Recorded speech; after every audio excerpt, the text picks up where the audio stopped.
I wanted to ask you, Wendy, can you say more about the fake and the boundary object? And the question was, what does nature prescription, or how do we understand nature prescription in a very large way? And you said that there's this element of fakeness. So can you say more about that? Yeah, like fake, like you, okay. So, I mean, already like the word nature itself can be interpreted and has so many different meanings to a lot of people. And it also depends on their human nature connection. Like some people think about they are going to nature, in nature, they are with nature, they're part of nature. So how do you even define that? So even like the whole nature prescription is a bit very vague. And I think it's interesting because often like a lot of things are like boundary objects, like now terms like sustainability, circular economy, health. These are all for me like boundary objects, like kind of like objects or terms which are part of negotiations and like designs of programs and, you know, projects, and everyone can interpret it very differently. So actually just, I think, like now we also, you know, your opinion, they like made this call, like, oh, we should maybe get some more nature prescriptions, but what does it actually mean? Does it mean like who should give it to whom? When should be given? Probably we also think on the word dosage. That's also to be read in the call. And like nature again, like I guess they just mean outdoor. That's how I interpret it, or exposure to greenness. Or but then you again have like a questions about what kind of greenness. I mean, you already see different interpretations going on. Mm-hmm. It will be actually a very interesting study to just study the different definitions of green prescription and what actually like different programs we see now in Canada, New Zealand, Japan, Scotland, how they all interpret very differently, and even people how they different when they write about it in even media, what do they mean? I think that's going to be something we're going to probably see appearing. People trying to define it much better. And if you are having a nature prescription program, like you mentioned, then how, what about individual GPs, for example, who are prescribing nature outside of that program? So is there room for that, or do you have to be under a program like that? It's just a thought, but. Well, I'm not like a public health expert. I'm more a system scientist, but I look to the bigger system. So, and the context. So I think in Belgium, for example, if you want, it depends like who again gets it written. If you write this to a person with low income, it should be taken care that it's like, you know, maybe part of the program, or that it's taken care that the prescription is for free, or that the health insurance provider pays back. But you have also rich people who can afford it. So maybe they don't need to be part of a program. I don't know, it's like very tricky. Because then you also like ideas about fairness, like everyone should be treated equally. Then there's like risk, the whole question about risk minimization, which you often see. I think that's why people sometimes want to be part of the program, which is monitored.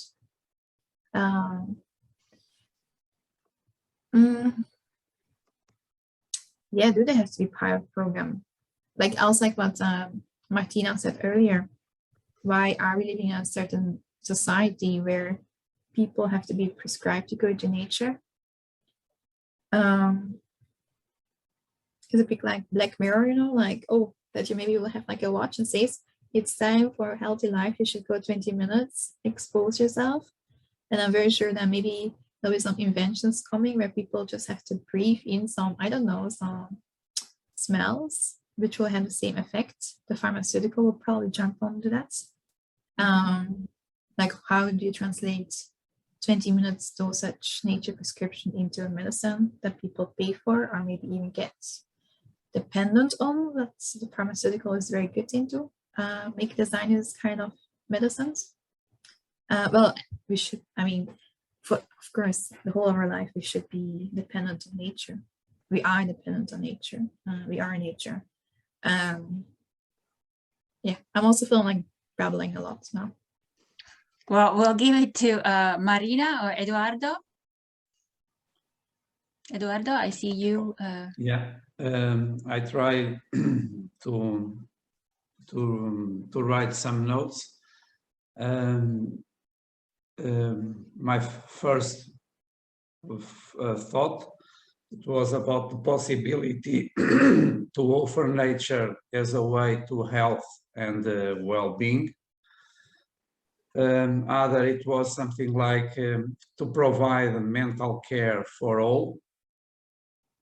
Poor communities or communities with low income don't have the possibility to access to traditional mental health care, like psychologists or psychiatrists, doctors, and at least in Portugal and especially here in Azores, don't exist many psychiatrists in public health and healthcare centers, hospitals, and medicaments are very expensive. So the idea is to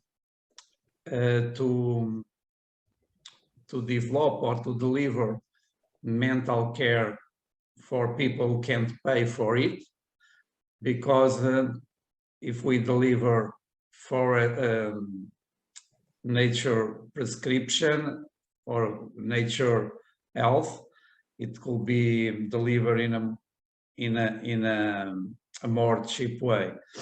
But this also creates a problem because it can be understood as discrimination. I mean, the idea is rich people go to the doctor or go to the hospital, the poor go to the forest. And I think there are a cultural barrier that can make all this process more difficult to get scaled, because it is not very simple for many people to understand or to know that the forest can heal. And here, at least in Portugal, I think most of people break the link with the nature. And so nature is something, it's a part, is where you go for a walking or to do something, not a way of life. And so I'm also concerned about how we deliver or how we talk about this, how we do some health education through nature prescription that should avoid discrimination. And I think the poor, if this concept is not well explained, can feel discriminated. And so if the doctor send him to the forest, they can feel even more excluded, because for them, healthcare is hospital or healthcare center, and is based on the prescription of medicine. And if you go to the doctor and the doctor don't give you prescription for medicine, medicaments, and send you to the nature, I think many people will feel even worse, because they feel, okay, they only do say this to me because I'm poor. Other more two ideas is about the service providers. We know that we could provide inside or outside nature prescription, but the problem it is to provide or to prescribe nature. We need to have the service providers, and I think in many countries, I mean here in Azores, nobody can prescribe this because we don't have providers, or providers don't know they could be providers. And there are also another risk. It is to deliver the same, in spite of create really solutions based on nature. we can provide solutions that institutions already have, and maybe they want to sell that solutions using a kind of a label of green care or nature care, and this could be the worst way to start something. And at least I know that in Finland they have a kind of how to say, a quality instructions or quality guideline for green care and the quality evaluation, but at least here we don't have nothing like that. And to finish, one idea that we are trying to bring this concept to the island, to São Miguel, and we have been talking and thinking how to bring the concept here, and we would like to bring inside of a social currency. So our idea, complementary, we can say social currency or complementary currency, and we have a dream. I say that is a dream to create a health social currency here, and this health currency could be based on nature prescription. We are trying to do small steps or step by step, approaching the traditional health providers to talk about, to broadcast, to share information about these possibilities and how they can see it in the future. But here, as an island, we have a lot of private, the health private sector is very strong, and they are focused on profit, and these solutions are not interesting for them. So we still are in the process how we know and we believe that a social currency based on health could be something very interesting and useful. Even yesterday I have been talking with a municipality to link, for example, this currency to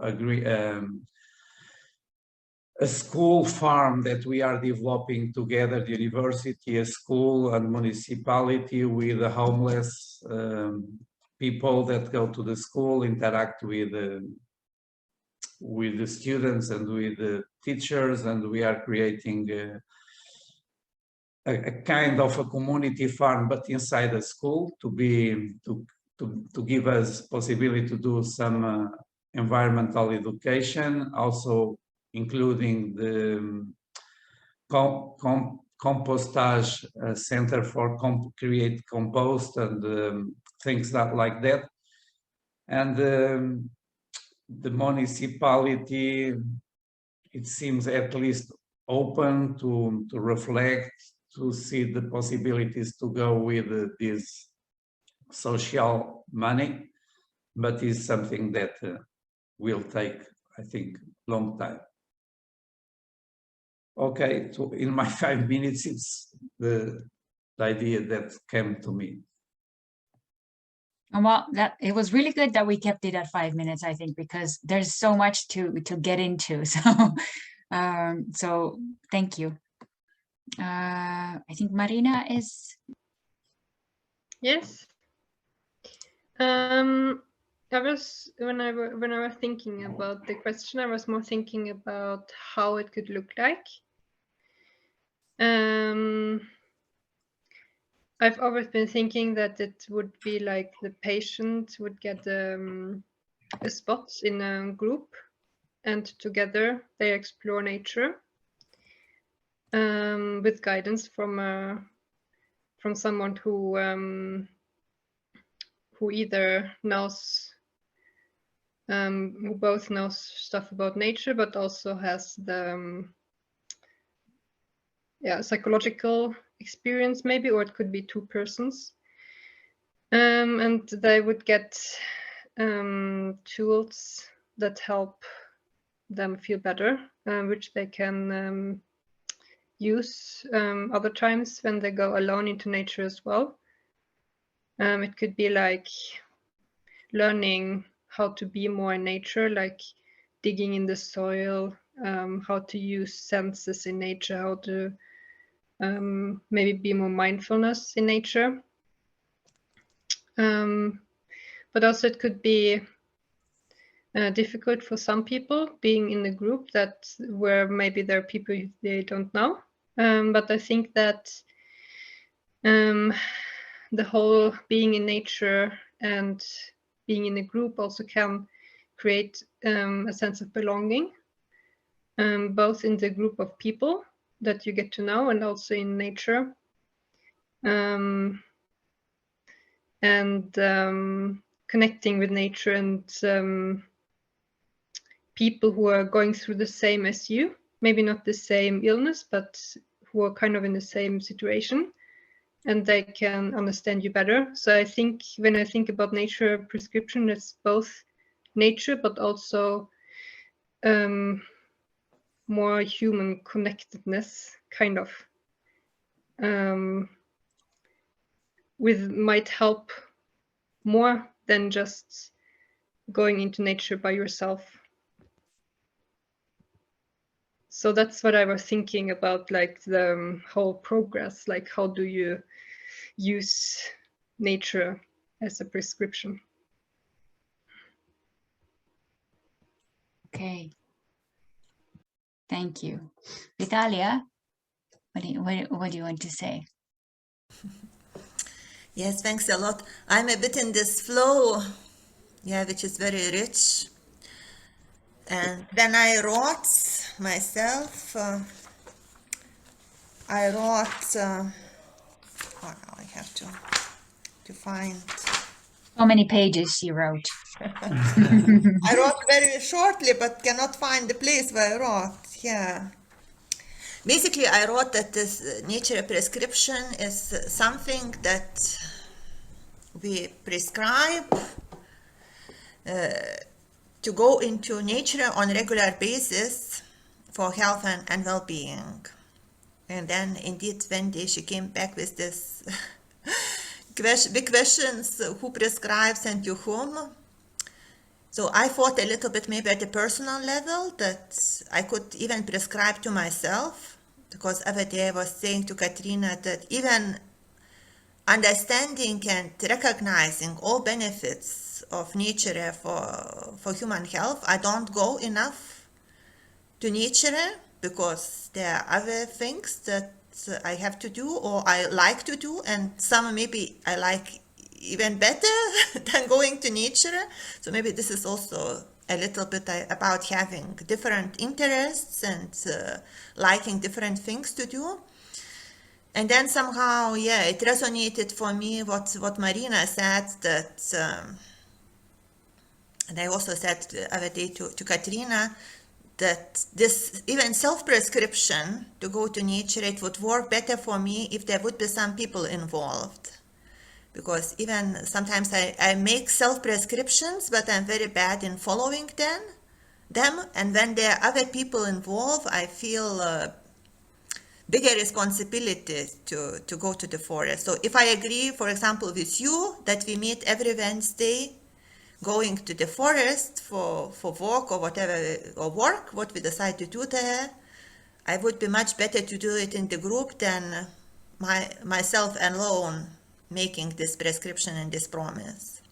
So I agree with Marina that this group and social dimension, also with Eduardo and Wendy, I think that the social human dimension of togetherness, it's very important. It also made me think when Wendy said to whom we prescribe. So I don't know, in this group, when think you maybe we can prescribe to doctors, no? I think we have all possibility to do that, or maybe we have different contexts. So it's not necessarily that doctor has to prescribe to us, but we can prescribe to doctors. And I know that it was big issue after pandemic, when doctors been very tired and exhausted, that even here in Belgium, forest therapy guides been going to big clinics and negotiating, discussing with hospital administration how doctors could have work time to go to nature and to resource themselves. So I think we should probably not necessarily think that prescription power only belongs to medical professionals.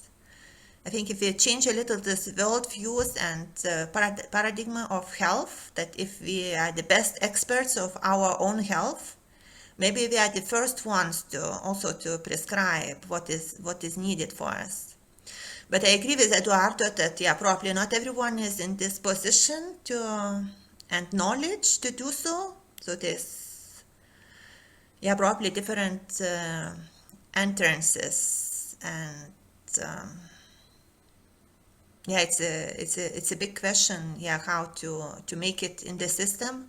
But for me, it's a big challenge, even having relative knowledge and understanding how it works. It's a challenge also at the personal level. Of course, I agree with Martina that it's a paradox that we created world in which we have to prescribe ourselves or be prescribed by someone to go into nature. But unfortunately, that's the world we created. That's, I think, the result of urbanization and industrialization. And living in the city, it is complicated. I can even witness myself when about proximity of nature spaces, about time, about stress going into nature spaces.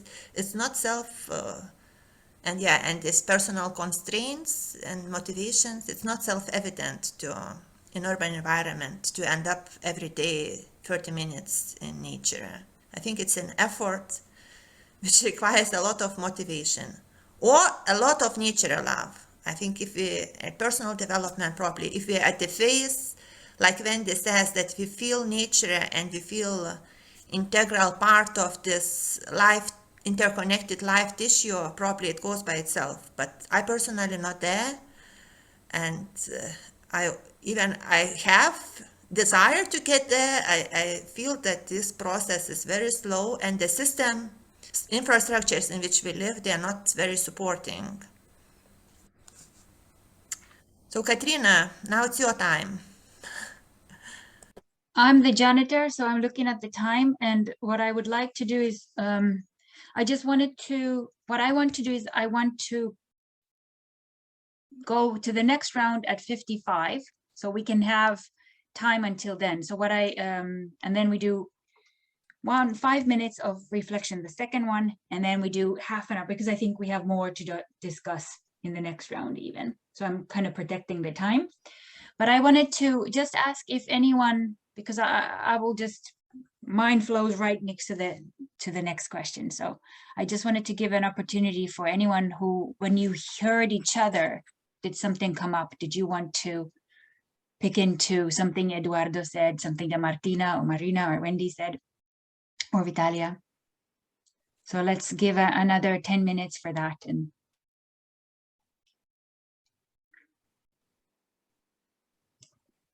I could say that after Vitalia spoke, that I also think that self-prescription, that if you, after a while, hopefully the patients, and also, I mean, I can feel it myself that if I'm a little bit low, some days I can feel, okay, now I haven't been in nature for some days, and maybe I should go out and get some a nature dose. And hopefully people will be more used to thinking like that. When you get, maybe you have anxiety and you feel a bit low one day, maybe you go into nature instead of taking a pill, right?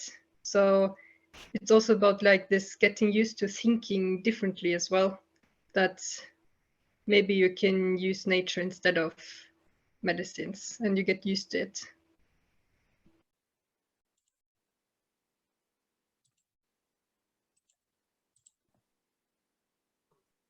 Okay, thanks. Anyone else want to say?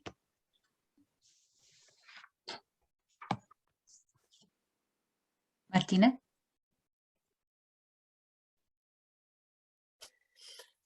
Just spontaneous, what came to my mind, I imagine that, for example, kids will be taught in the school that they need to go to the forest. And in the case it is not done in the gentle way and nice way, then it is, I think that the best way that everyone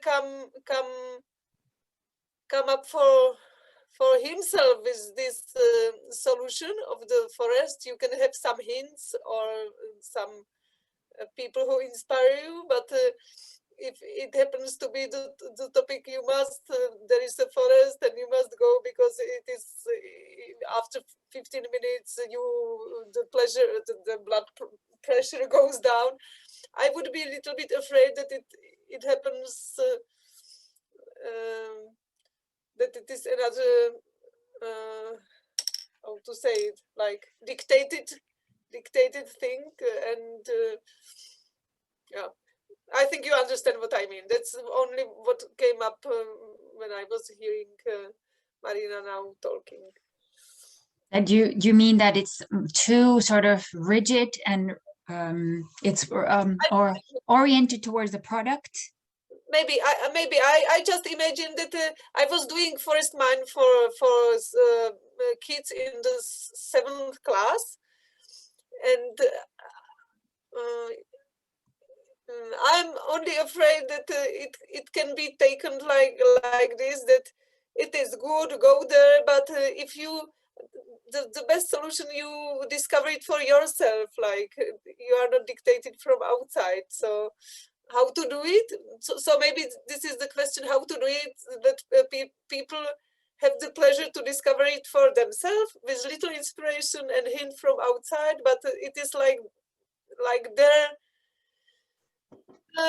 their decision, because if someone dictates you, the doctor dictates you go to the forest, and you don't discover the beauty for yourself from your own inside resource, then I am not sure about the result.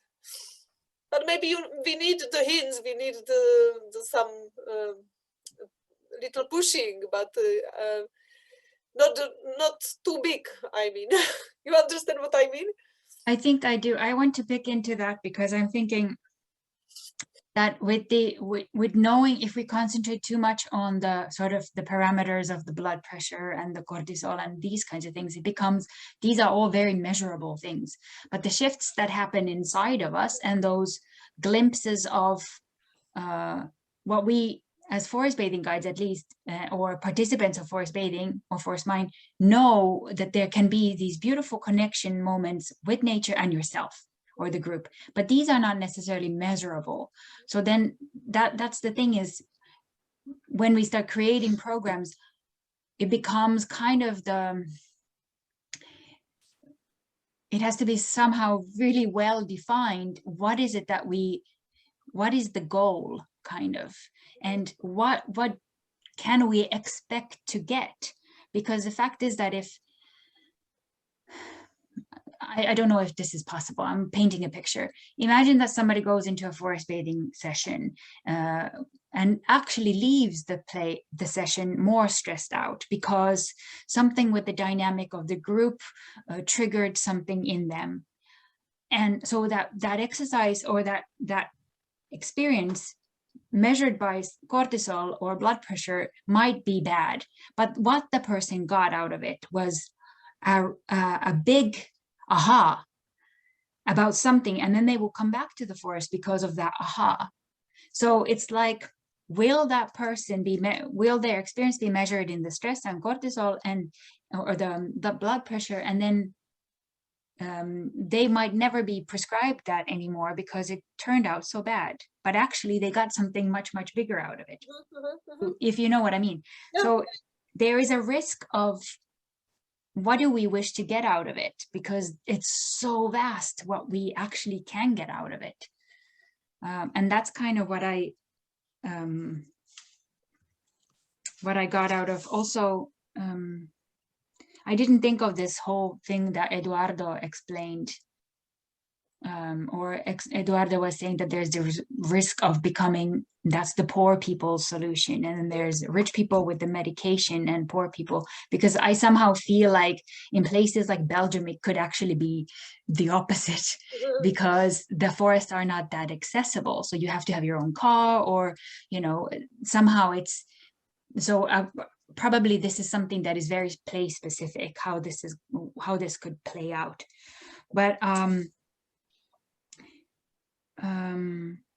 yeah, for me, it really becomes this thing of what do we wish to gain out of it, and how can we then know that it worked? And that's basically for the next round. The question would be then, for forest bathing, what would be the goal for prescribing forest bathing? And maybe if we take now 5 minutes for that, then we can dig into, we can come back to these things that we discussed, but we can go further with that. So if you prescribe forest bathing, what is the goal of that? Okay, I've got simple answer. I wrote that the good result would be, but I don't know how to recognize it. Knowing for the people who enter the forest bathing, for example, that they learn that it feels good to go to the nature, and the best regularly or often. That's for me. I would be happy if people live with this thought after having forest bathing. And I could actually find out if I succeeded to send them some questionnaire afterwards, asking them if it is happening, if something changed in their mind after visiting the forest. So it means that I think there might be or must be in some way information about what forest, like this rational information what forest is doing to us, like this which I don't like, this blood pressure and etc. But I think it can be one part of the informations, and the other one is this experience itself, the forest itself, like experience feeling good. So for those who think rationally, they get the rational how to say rational information, but they've got also the feeling of feeling well, whatever. Okay, that's my contribution.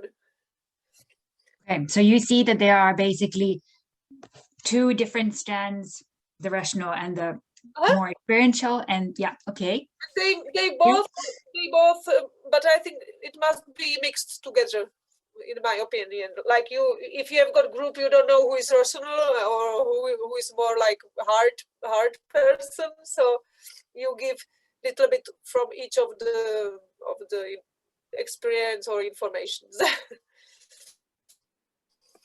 Okay, thank you. Okay. Others? And welcome, Nitin.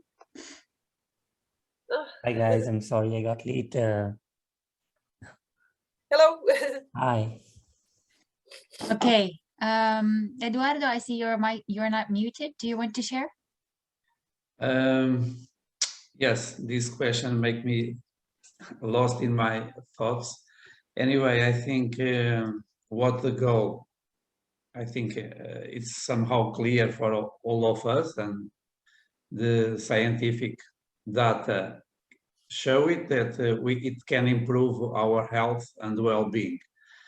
And so I can say that through that we can improve the quality of our life, but related with a healthy lifestyle.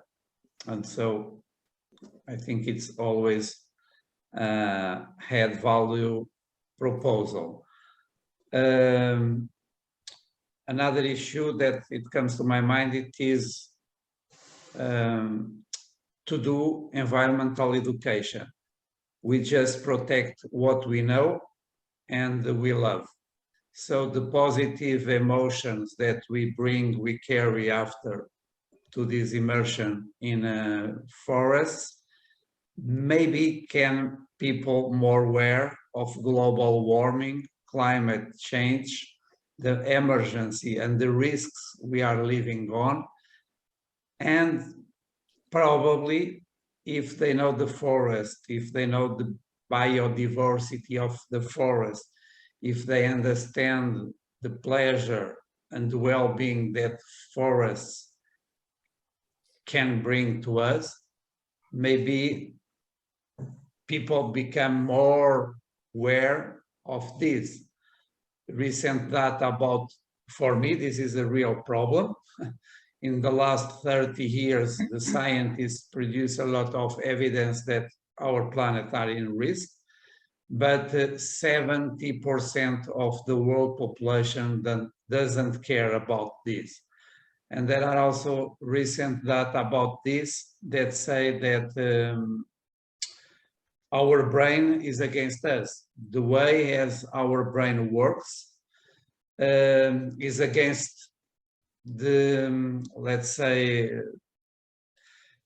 the environmental education or the environmental awareness, because our brain refuses the information that don't go on our pattern of thinking. So if you got information that agreed somehow what you think or about the information of you have before, so it empowers you and it gives you more strength. But if come a different information that somehow collapse or confront our ideas, the ideas goes on, doesn't stop, and you don't reflect about. So thinking about this, and because you trigger me, I thought maybe we can do environmental education through forests on this way of playing a double role. You provide information through living that information about the biodiversity and by that experience, but you also deal with your emotions and with your well-being. And if you can't go through the brain, maybe we can go somehow through the emotions. And other is the importance to create a sense of identity community, as have you says before, we are nature, as Wendy says before, we are nature, and sometimes we forget. So I think we need to remember, and the best way to remember is do it, be part of it. And the last thought, I don't know, it comes to my mind just now, because forest prescription is the very, I think, could be different of forest therapy or forest bath. And I'm just thinking how we can, for example, can we include bird watching on forest prescription? Can we include plugging on forest prescription? Could we include mushrooms collecting or wild fruits as forest prescription? I don't know, just ideas. Can I, are you done, Eduardo? Thank you. Yes. Can I just answer to you? You were asking what kind of activities can be connected. And I know in Finland, at least, they used to have a program they called forest therapy, and they went with people with different disabilities or not disabilities, but ailments to forest throughout the year. And with every season when they had their forest therapy outing, they did different activities. And indeed, animal assisted activities were also there, caring for, I don't know, I don't want to say anything because I probably might say the wrong species, but it did have different seasonally bonded things. So berry picking probably was part of it because this was in Finland. So I just wanted to share that with you. That's a good point. So thanks for that, Eduardo. And anyone else then to share? Wendy? Well, the question is a bit, well, I come from IFTD, Association of Nature Forest Therapy training. And one of the first things we learn is guide should not have an agenda, because the forest is a therapist, and every person has their own intentions and goals. So we should kind of like have this mindset and also think that everyone gets a different thing out of it. So like I think that's like also measuring the difficulty measuring goals if they're achieved, because they're different. So what I sometimes do is in the beginning I ask about the expectations. Like I think it would be like interesting if you do research, just like the people write down the expectations and then just like ask them afterwards what are they met, maybe even ask them 1 week later, are they met, and what are the unintended effects you didn't expect but they also came. So and then you can make an interesting database, but you have to do like hundreds of people and you collect. Maybe only a few like talk about, oh, they want to decrease stress. Some others say, really said, I'm just here to learn more about nature. For example, sometimes I join a forest therapy bath somewhere else because I just want to get to know the place better in a more intimate way.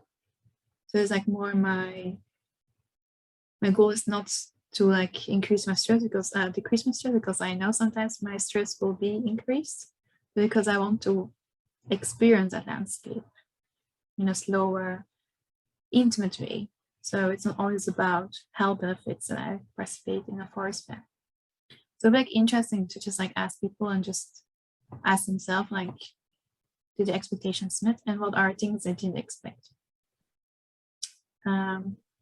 So because it's so big, I mean, it's a whole menu of effects can happen. Maybe you should provide a menu, like what are your expectations? Like when you order the menu and then you ask afterwards on TripAdvisor review of the food and experience. And if like maybe some more effects that they, got something more out of it even. Yeah, that's what I want to say. Thank you. Marina? Yes. I think the main goal is that more people get to experience, so get experiences with nature. I mean, the result might be totally different, and different people get different experiences.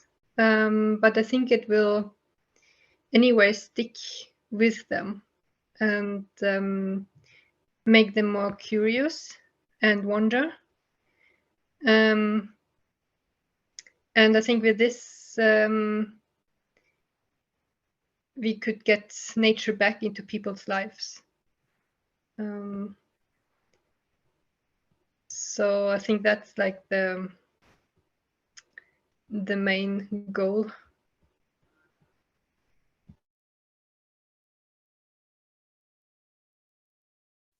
Thank you. It sounds really simple, doesn't it? Like that we get nature part back to be part of people's lives. It sounds so simple and it's so difficult. I mean, it's complicated.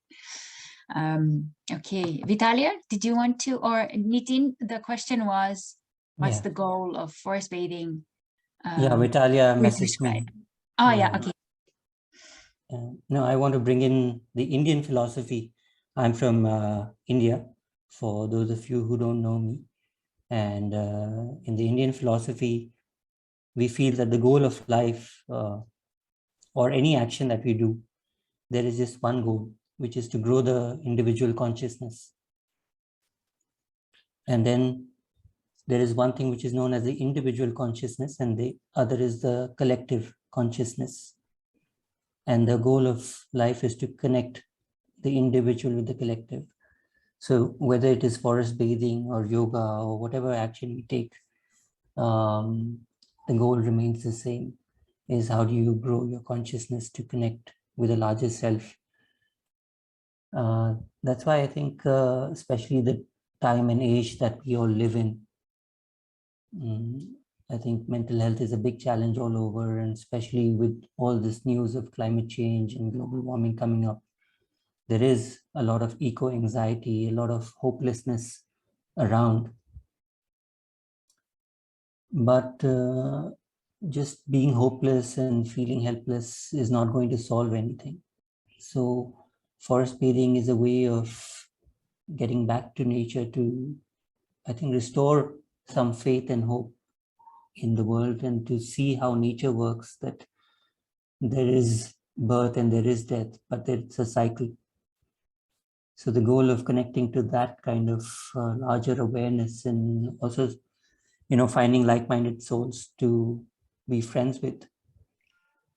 And that's, I guess, another important goal, because many of us who are deeply connected to nature are also deeply affected by what we hear these days, and the general apathy of the government and the corporations and the way they are moving without any concern or care for the planet.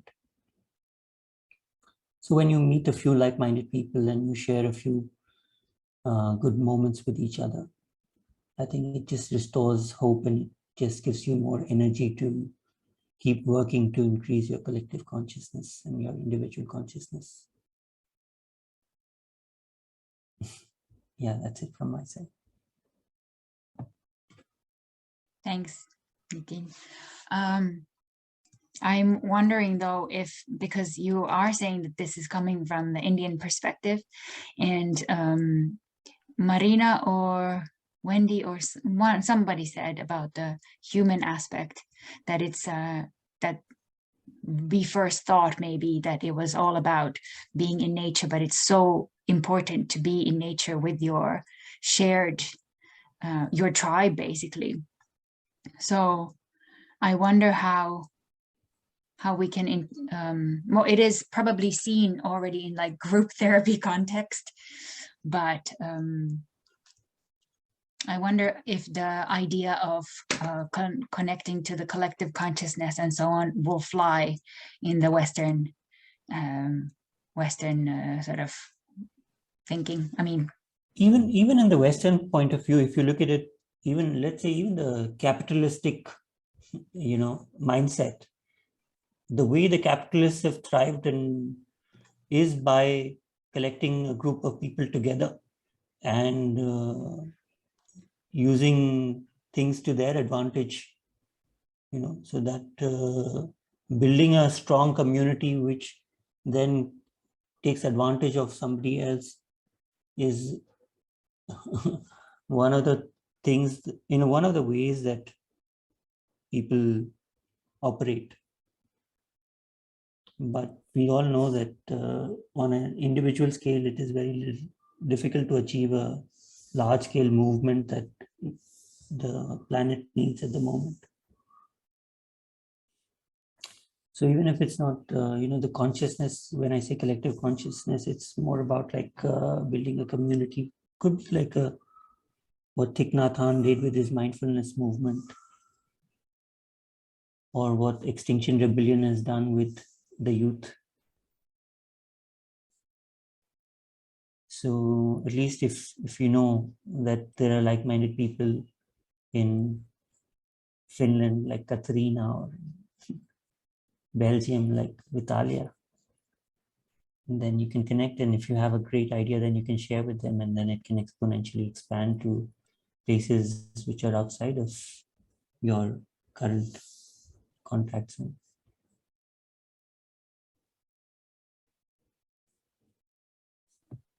okay. Vitalia. Yes, thank you. I think it's kind of I had to talk before Nitin because it feels very banal after this spiritual outlook to come back to this, yeah, very kind of human, operational, physiological or individual goals. But that's, yeah, I think it's all about that. For me, it somehow boils down about values. I agree with Nitin that in Western societies we have tools and capacities to bring people together. But the question is for what goal we do it. I think it's the same question, you know, for what purpose do we bring it, yeah, to make society functional? You know, do we make it to have peace? Do we bring people together to, yeah, to feed existing system and to support it? So, because I think from my learning, what I understand, that we arrive to the point that not system serves us, but we are serving system in large scale. And this serving of system exhausts also our planet. So, yeah, I think it's difficult to add something. When I was thinking in these 5 minutes, I came back in the way to the same question. Goal for whom? You know, like for doctor, if we think of forest bathing as nature prescription, again, it feels, I think, a little bit banal to change, not to work on root causes of illnesses, but try to replace medicines by nature prescriptions. I think honestly it is not solution. I was working many years on use of medicinal plants in sustainable way, but still thinking that, yeah, that using of herbal medicines can replace some chemical medicines, and it can shape also worldviews.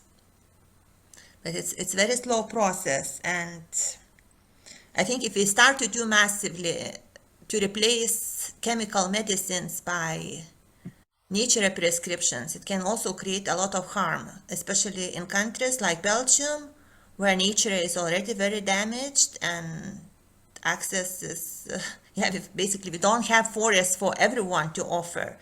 So in the way what Eduardo said, we just continue to replicate this, even more this discrimination. You know, because like nature prescription, if you want to do it in the way like guided tours, it costs too.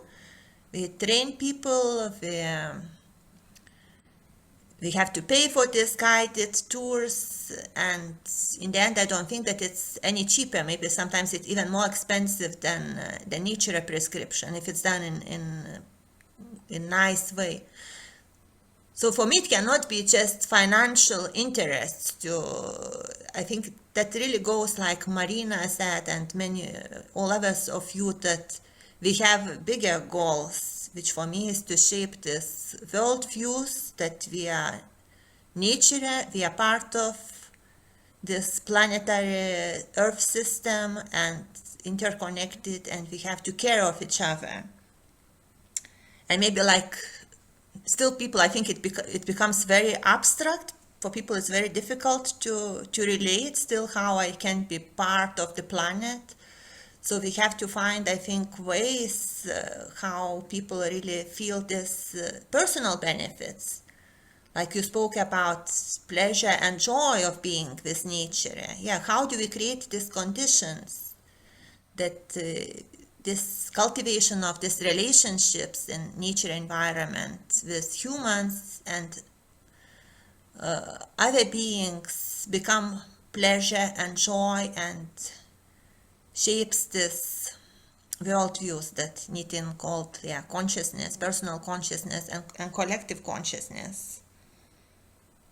And Yeah, I think at the personal level, probably it would be this joy and pleasure that would motivate. Of course, maybe for some people, and for me too, this cognitive understanding of what nature gives, it's also important. And this, then Eduardo, you spoke about environmental education. Indeed, I think it's how do we educate our children into all this larger seeing of world and being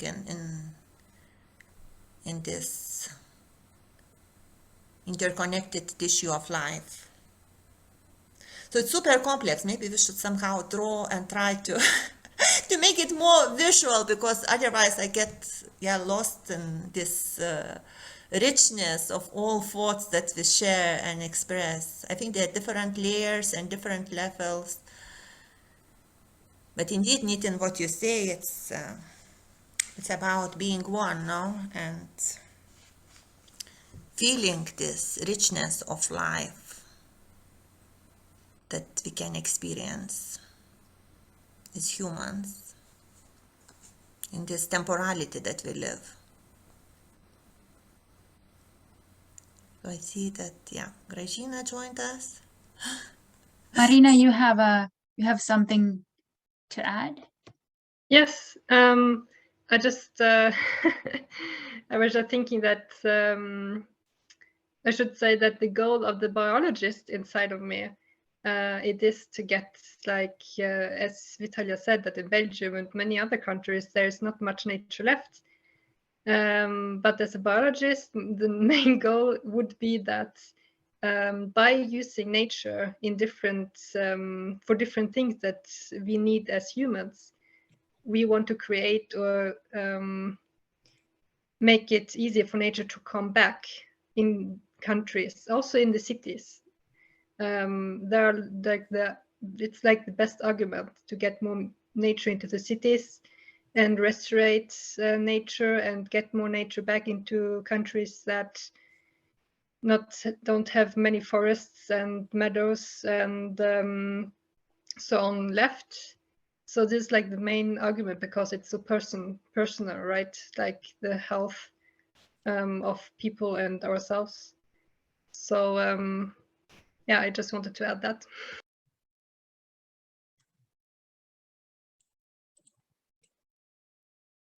Thanks. You make me think. You say that the biologist in you. So I think everyone has also that lens. So as a citizen of the earth, you have your lens, and then you have as a planner or as an architect. I'm pasting and posting from Facebook that I saw yesterday, and a friend that posted it. I had to intervene and say, where's the human, that this is very human-centered view, because it comes from all the different professions, how we see street trees. As a planner, as a whatever, a biologist and so on. But yeah, so there's also that part. Did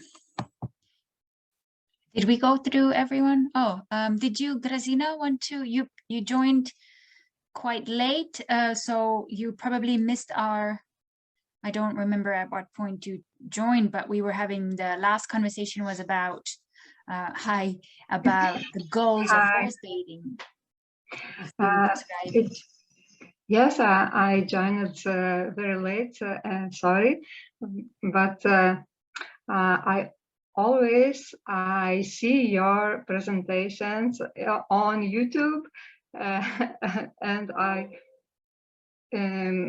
now also I will see, I hope I will see this video, and so it's a pleasure for me to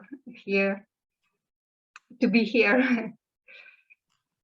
Yes, no problem if you come late. We realize that it's a Saturday for everyone, and so that's not a problem. It was mostly, my point was to say that we were discussing around the idea of, if we would prescribe forest bathing, what would be the goal of that? And that was basically where we were now. And if you wanted to add something to that, if you can come up with something fast, I mean, we have a. Thank you. for me it's just not easy to express in English. So in this moment, I haven't any things about it. That's okay.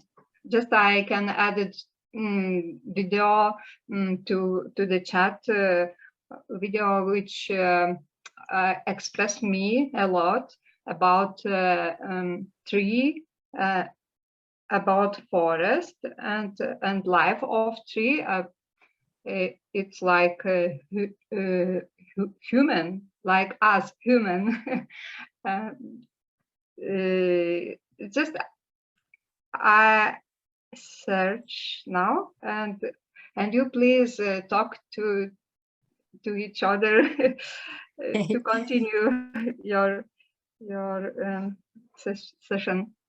Okay, thank you. Vitalia, Nitin, did you have something to say? I see you're Yeah, not. I think I can fill in a little bit to say that another thing, one of the goals is to create stories.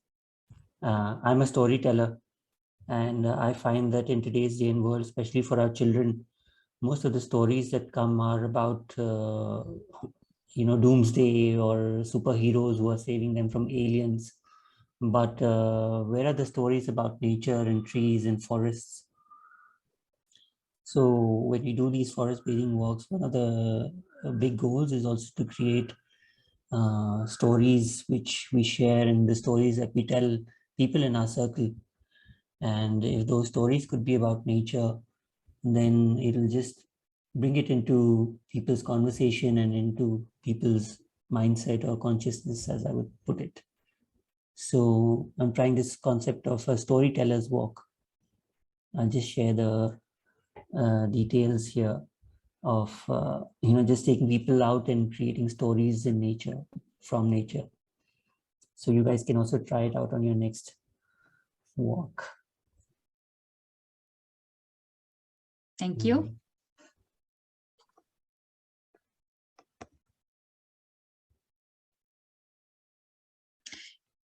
Vitalia, you said.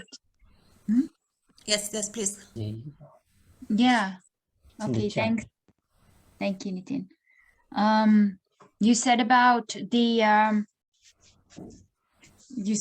complicatedness and what do we do? What do we do next? Do we draw this out? Yeah, I'm kind of thinking now we're coming to close, and we've tackled the subject, and now it's all clear to us.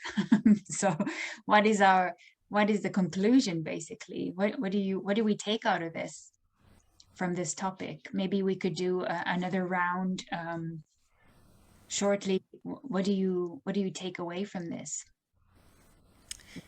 Start. Yeah, maybe what are desires to do next, because in the way, yeah, even better. I think we are a little bit, Marina is here, who is following, I think, us for second year. And in the way we want to do something bigger, and still, I think we are in small questions, again, going into big horizons and coming back to, we are in some kind of curve that goes like Medusa, I don't know, like something very fluid and in flux. I don't know if, what to listen, what are desires to do next, at least after this session, where we are feeling to be called,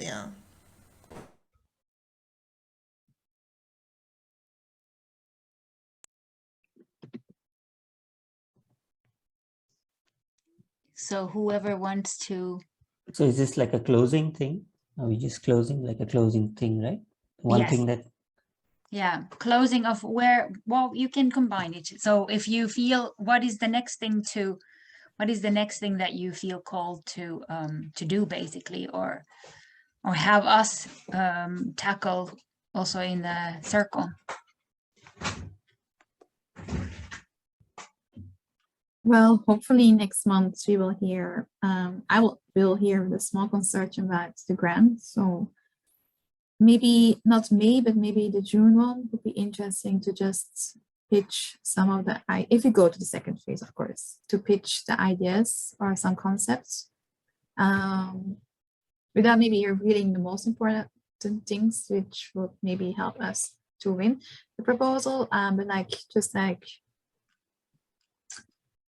maybe like how to involve citizens or raise awareness among citizens with co-creation methods, or like citizen science, like what could be done, what could be designed, or maybe, I don't know, maybe there's like a good expert who is very good in using citizen science applied to nature-based care for the self and for others.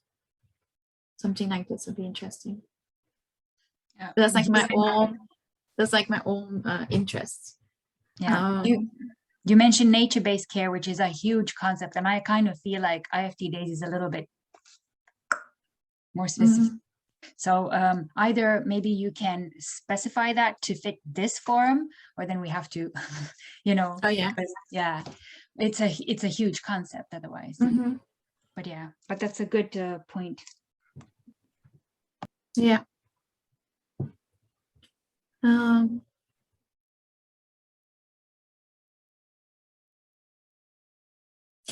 the scientist in me, we're talking about other hats. In me, it's like just saying, maybe if you have the time, maybe you should just do a study on defining nature prescriptions and the risks and ethics, but through some qualitative frameworks of theory or something. But that's like a big thing. So I'm thinking that you should find a master thesis student or a PhD student who can spend a couple of weeks and months on just making a study of all different definitions of nature prescriptions. I was just like Googling myself in Google Scholar. It is actually a paper, just like, because I know in psychoeconomy, there already are a lot of papers where they actually just spend time on defining nature prescription. I mean, psychoeconomy, but I didn't find like an interesting paper that would just explain the complexity of the different definition interpretations. That's like the scientist in me. It just is thinking it's actually not really addressed at all. Thank you, Wendy. So if a master student is listening to the recording, please contact Wendy Wirtz through, what's your email address? Well, at the moment I'm playing with NTNU, so I guess wendy.wirtz@ntnu.no. But yeah. Or then connect with Forest Therapy Days and we'll put you in contact with Wendy. Yeah. You never know. Yeah, it's true. It would be like interesting to like have some, just to like have, I have too many ideas which could be master thesis students, but I cannot do it myself, so. Thank you. Okay, anyone else with the next wishes?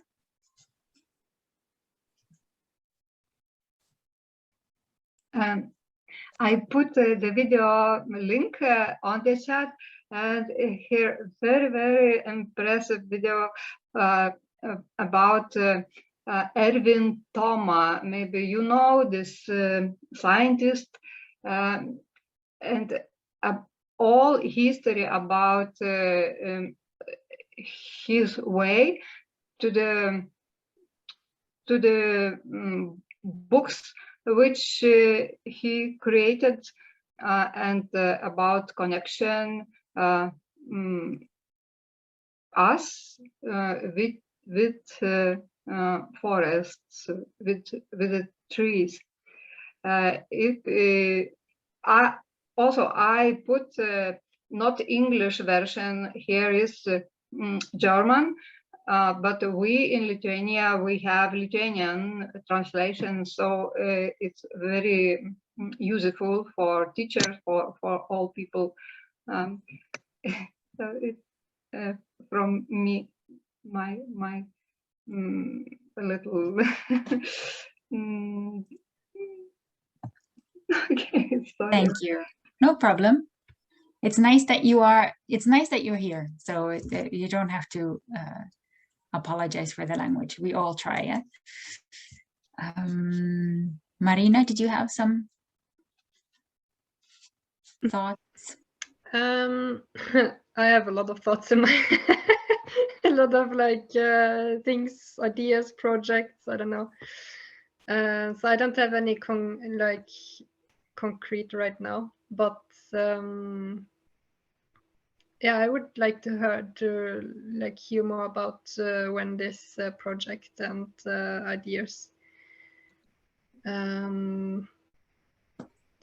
Yeah. So Okay. that's Yeah, we should like meet, schedule otherwise even a forest walk one of these weeks, Marina, and just talk. Where are you now again, Marina? You're in close to Bergen. I'm in Trondheim. Ah, I will be in Trondheim in 2 weeks, 3 weeks, yeah, in the end of Oh, April. cool. So maybe you could. Now are you thinking Yeah, of you can just expanding a tell bit? me. Just tell me when you're in Trondheim. Maybe we can meet up. Yeah, yeah. I Okay. think let's do that. Let's do that somewhere there. And Eduardo, did you have some? No, not now. That's good. That's okay. I'm just listening. Yeah.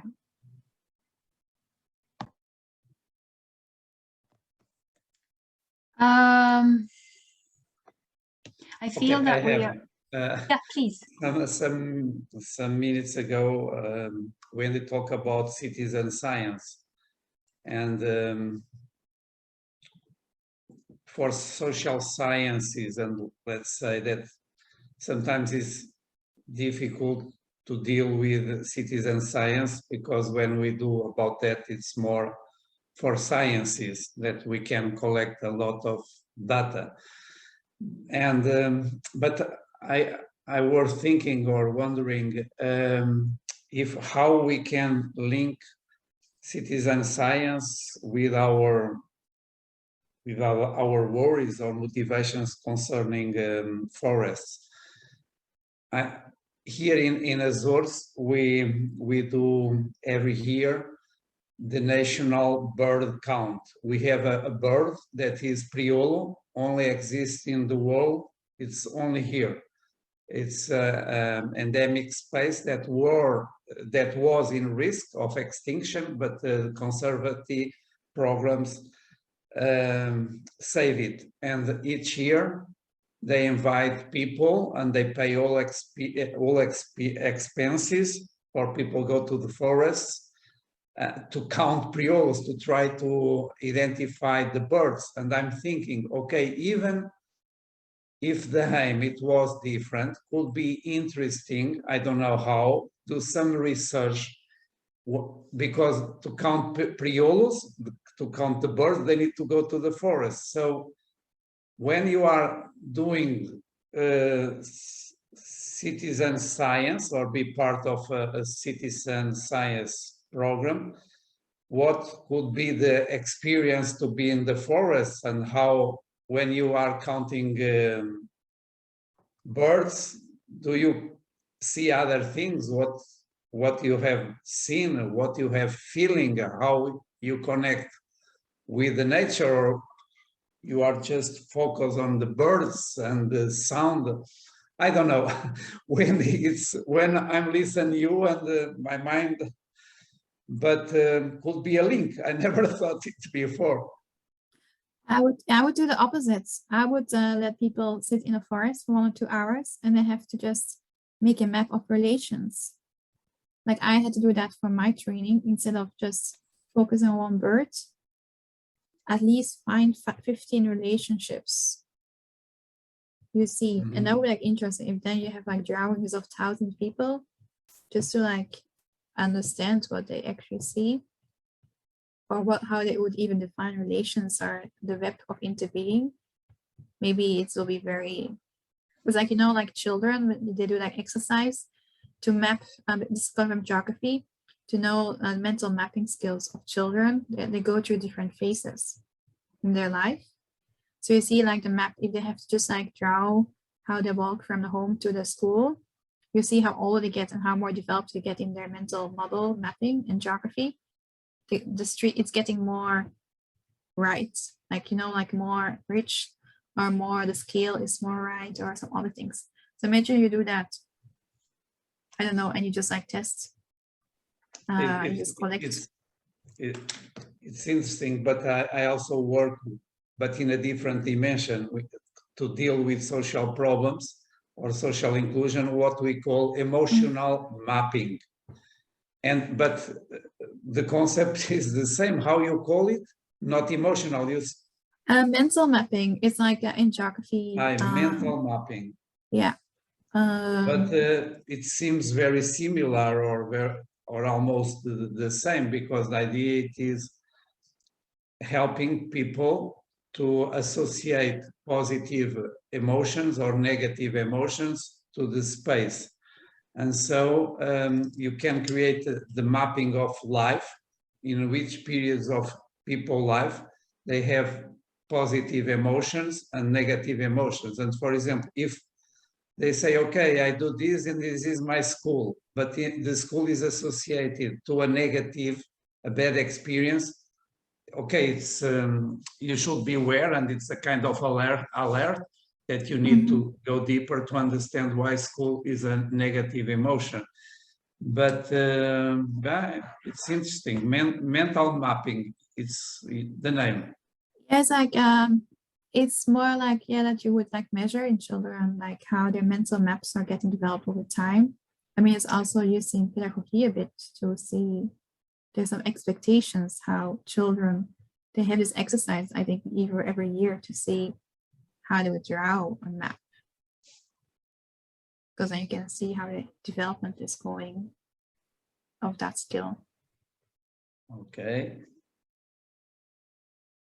So the hypothesis could be maybe human-nature connection could also be reflected in the way how you map relations in a forest. Maybe we can research on that. Yeah. For me, it's really about what we started last year, beginning last year, 1 year and a few months ago, that it was about nature connection, know how this nature connection can support transformation.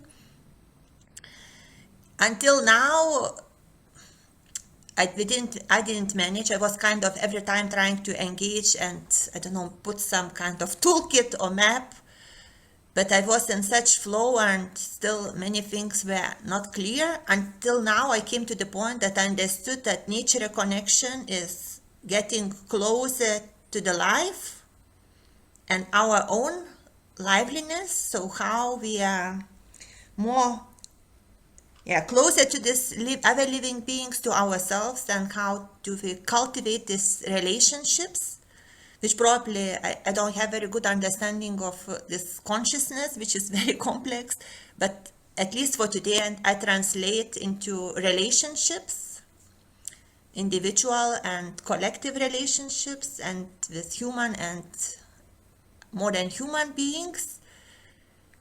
And indeed, for me, question is how we can, through work and knowledge with you, to create more of these opportunities to cultivate or trigger or invite for these relationships. So for me, it's very much about this care work and relational work. And maybe I pass talking stick to Nitin, and then we try to close, no? Yes, we close.